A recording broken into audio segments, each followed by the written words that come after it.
Wait a minute. Calm down. Sorry. This is DC News. I'm not talking about press pause. I could sit here. Okay. Sorry. That's the right song. I'm not gonna waste my time and harp on how good this show is. It's good. That's it. That's it. 'Cause I always do that every intro. When I'm talking about Batman, the Crusader. Anyways, DC news related. Not really news, but we're about to go into Batman, the Cape Crusader. The killer inside of me. Episode 9. We only have one more episode after this. We're about to finish. Why are you so pensive? Are you okay? I like that word, pensive. We left off. I like how you did the show. Where do we leave off? What's his name? Not the guy who did it. Thorn. Thorn sends his regards. Ugh. This show is dark. Ugh. It's giving us what we want more. Oh man, you know what? I want to feel like a villain today. You're stupid. Yeah, I like that. It's giving us, the show's giving us what we want and more and what we didn't expect. If that makes sense. I think I should do it again. Thorn sends his regards. You're stupid. I'm gonna try to find it too. We open up with Dent being congratulated because he's the new mayor of Gotham City. Mind you, you know what I just did, right? Thorn sends his regards. My man's just half face now. In this congratulations, he's full face, happy man. He's the mayor. Mid celebration, you hear small whispers. What's wrong with his face? Ooh. Then you hear.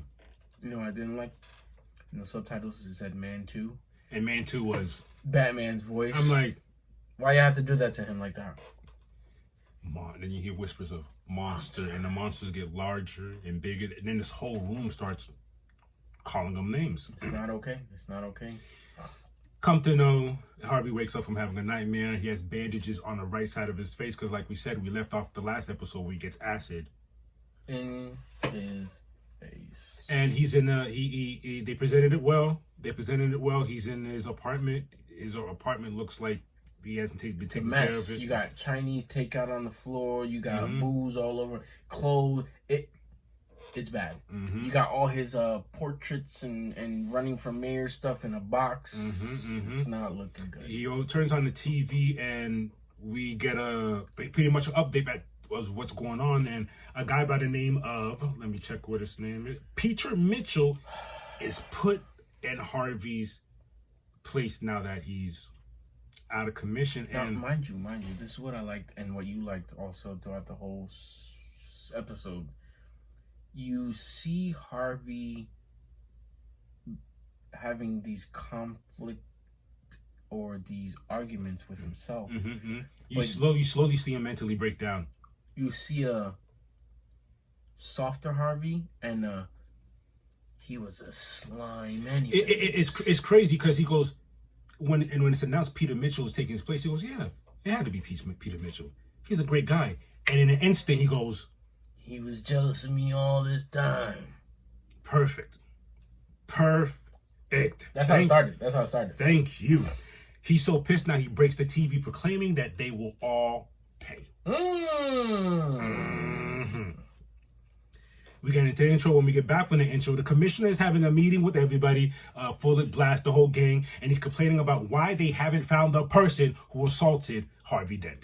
Commissioner lets them know Dent's case is high priority. Of course, and I like that he mentioned, even though he's not a fan of him, he's like, we got to do this. Yeah. Montoya was giving talk back like, oh, of course he would know who threw acid in his face. And Bullock and Blaskin and was like, shouldn't we be celebrating? Making remarks? Yeah, making remarks like that. We cut back to Dent in his apartment and there's a knock on the door. Guess who it is? Mr. Bruce Wayne himself. He tries to convince him to come back outside. Harvey reluctantly agrees and they head to dinner. Man, it wasn't such a great idea. I honestly thought it was gonna be a good thing, being that it was Bruce, but I was wrong, of course. Harvey is having regrets about coming out to dinner.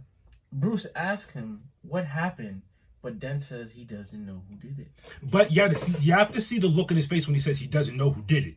He has the look of, I know who did it, but I'm not snitching because I'm going to take care of it. Mm-hmm. Bruce keeps prying, and then that's when Dent finally snaps. He rips off his bandages, and shows the whole room. But again, in this scene, we get tidbits of his mental breakdown. No one's saying this, but him in his mind, monster. Why does he have on his face? Mm-hmm. He Why swears does he look like that? Mm-hmm. He swears everyone is staring at them. When that's not even. Matter of fact, when you actually look at everyone's minding their own business. It's not even that. Throughout the whole time, he was having that split personality happen again. He was. And Bruce is like, Harvey, are you okay? Mm-hmm. He has a knife in his hand, ready to. Oh, that guy. Mm-hmm. And he goes, I'm sorry. I didn't mean to say that. It's crazy how the other side of his psyche is slowly leaking out. Mm-hmm, Crazy. Mm-hmm. After that incident, back at the Alfred has been showing up these past episodes. Alfred Pennyworth. I remember it now because the way you called him. Anyways, back at the Batcave, Alfred remarks that he may be pushing a little too much on Harvey Dent. So that's why everything's happening right now. He also reminds him he's no longer who you knew. It's a new Harvey. We cut down to Harvey walking down the street, and he saves a man being robbed. Which is crazy to me. Which doesn't... What's going on? But here's the twist. Instead of calling the police, he flips a coin on whether to shoot him or not. But the guy he saves says, I don't want to be a part of this. This is wrong. And Harvey doesn't even care for the coin, just shoots the guy. No. He didn't even flip the coin. He just does it for the heck of it. Just shot him. Mm-hmm. And thankfully, the show cuts to a mini commercial. We come back. Though he shot him, it was a leg shot. Right in the knee. Montoya believes it to be a Dent because when the guy was in the stretcher and he had to give a description of who did it, he said the guy looked like his face looked like it was half melted off. It wasn't. I mean, Montoya, I promise, it wasn't me. I wasn't doing nothing. Lying, Dust, you in the back alley. Montoya goes, so what are you doing in the back alley again then? Robbing people again? Wow, I forgot about that part. Montoya visits Dent's apartment, but he's not there. To no avail. Where is he headed, Black? The show gets spicy. He's not done. He's actually just begun. Meanwhile, Dent heads to a bar. He walks up to a man named Emil Pitter, an enforcer in the Narrows. Dent is looking at Tony Zito. He's looking for Tony Zito. Mm-hmm. He pulls out the picture and he's like, do you know Tony Zito? After a few words, Dent breaks his stool and uses leg of it to harm him. Now you got to vision this. After he breaks his stool, the guy falls to the floor. And the leg is sharp. So he grabs it and sticks it to his face. And the guy's like, I got you. And he gives up. Then you got a bunch of scumbags in the back laughing at him. Mm-hmm. And then that's when what's his name? Pitter? Mm-hmm. Emil Pitter. Emil Pitter says a crazy remark. I think he called him a freak. As he's walking away. Peep gang, Dent's leaving. And then he gets on the floor, calls him a freak.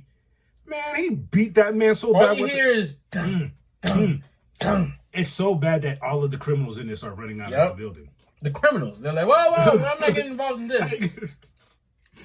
It gets crazy. We cut to Mr. Thorne and his son watching the game, and the security calls him to warn him about Dent. Thorne does not take it seriously at all. Wow, this is one of my favorite scenes. Batman's driving around and he gets a call from Alfred. Alfred mentions if Dent is attacking people associated with Thorne, boom. It's Thorne. Mm-hmm. My thing is, what was it that made Batman snap like that? Well, Alfred made a point. He's like, This was an hour after you had went to dinner. And you had pushed the buttons, or you had pushed him to the edge, and he said, Pennyworth, you're wasting my time. It's not even like you was wasting your time with me. I've noticed Batman only snaps at Pennyworth when Pennyworth is 1,000% right. He don't want to hear it. And I get it. I don't want to hear it either. That's crazy. But you gotta listen to your man. This isn't the first time episode. This isn't the first time episode. This happened in a couple episodes where Batman gets mad at Alfred for being 1,000% correct. Therapy. Whatever. You know, the therapy's been good for you. Maybe you should keep going. Alfred, it's not for you to say. Pennyworth, actually. Alfred Pennyworth. The way he said Pennyworth. He didn't even say Alfred. Pennyworth. He says Pennyworth. Ooh. Batman. Okay, so after that, Dent goes looking for Zito, but finds some woman in the apartment. She lets him know Thorn has him in a safe house with a couple of his buddies. Batman visits Emil in the hospital to ask what Dent wanted. He's putting the pieces together. Mm-hmm. We cut to Tony Zito playing cards with some fellas at the safe house. Mm-hmm. Dent starts a fire. Like outside of the door to where the smoke starts creeping under the door. The smoke makes them open the door, and then that's when Dent shoots the two men while keeping Zito alive. Well, you know what? He didn't really keep him alive. Zito thought he was hiding under the table. Joke's on you, sucker. Yeah. Yeah, right. Take Zito away. Batman also visits the girl. Right. Tony's ex, right? Yeah, Tony's ex. We're finding these things along because before it was a random girl. When Batman visits, now we find out she's Tony's ex. Yeah. Mm-hmm. She lets him know where she told Dent to go. To the safe house? To the safe house. Mm-hmm. And we get back to the safe house. And Dent, throughout this episode, has been dropping bars. And he was dropping bars on Tony as far as this one was nasty. Him being a cancer. And we can't let cancers get the second chance. He's like, you're just not a person. And you're a cancer. And you understand where that comes from? He's a district attorney. When you go to the parole board, that's the language they use. Oh my God. Where we at? He doesn't give him a second chance. Mm-hmm. He pours the liquor on by his feet, and then he sets the place on fire. And he leaves. The crazy part is when he's in the car, he's like, I did it. I can't believe it. Because his psyche breaking down when he's escaping the car, half of him is like, I can't believe I did that. The other half is like, yeah. And he says we. Mm-hmm. That's how you know now. I mentioned to him there's maybe in the comics. Hello, Cool J. You're stupid. I mentioned maybe in the comics that got detailed. I haven't seen something as far as where they're being this detailed with the psychological breakdown, the slow psychological breakdown. Because like we've seen Two-Face before, it just starts. He's there already. He already has the whole moniker. 100%. Like he's already like, I would just want to kill everybody. I've never seen him fight himself. No, never seen that. That's crazy. As he's escaping, Batman tries to stop him, no avail. And keep in mind, this is the first concussion of the story. Batman got a concussion. They made a point to show that he got a concussion because you know how Batman does. Gets on top of the car and did all that. Falls off. He gets swerved off. Boom. Tumbles really hard. Bangs and falls asleep on the floor. Pennyworth then goes, hey, man, I think you relax. You got a concussion. You got a concussion, my boy. Thorn gets a call. Thorn. Slimy. Thorn. If you know Thorn is a mafia boss, mob boss. What do you want to call it? He gets a call from Bullock. You remember who Bullock is? He's a detective. Bullock and Flash. He gets a call from Bullock saying that Dent killed Tony. Dent runs a car through the home of Thorn. With his son in the house. I like his villainry in the sense that I'm just doing it. Like, you don't believe I'm coming while I'm here. Man, by the time he's here, it's too late. It's because Thorn disrespected the whole thing. Bullock called him, and he goes, yeah, he wouldn't be crazy. I don't know why you guys are so afraid. He's not crazy enough. And he goes, he killed your man's Tony and everybody who was in there. Click! Hung up on him. And it wasn't till a few seconds after that the car comes barreling through the door. Boom! Not only does the car come barreling, but this show doesn't care about showing you bodies. Come barreling through the door, you open the car door, a whole bunch of bodies fall out. Next thing you know, we get he pays homage to the movie Belly because he's on the second floor. He starts shooting the shotgun. Yo, more bodies. Wow, they doing a good job of showing who Harvey Dent. We don't even get a Two-Face here. There's no word of a Two-Face here. None of that. Not yet. These are all villains without names so far. Yeah. Quinzel she's not Harley Quinn yet. And I think it'll be a thing much later on where. Did we have Clayface in this? We did. Did they call him Clayface? No. I think they did. They did? What else would they call him? I don't think they called him Clayface yet. You're right. He was the actor guy. Mm-hmm. They don't have. You know what I got confused? I got confused with the Clayface from the movie. No. What? Cartoon. Creature Commandos. Yes. You're right. Yes. He doesn't have a name yet. You're right. Right before shooting, Thorne and his son, Batman, with his own timing, comes crashing through the roof. After a short scuffle, Thorne and his son escape. Dent has a mental breakdown right in front of Batman. They escape! Mm-hmm. They escape! And then in a split second, he goes, "I'm glad you stopped me. Please. Like he went from crazy to regular civilian. And this was Batman, Bruce's first instance of actually seeing that.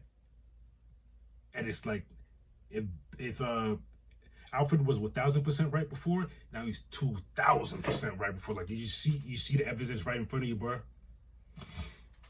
It's crazy. And this show's also good at just ending the show out of nowhere, and you're like, what the hell? Mm-hmm. Not really cliffhangers, but like solid, like oh damn. Like I don't know what to call it because I've never been really abrupt endings.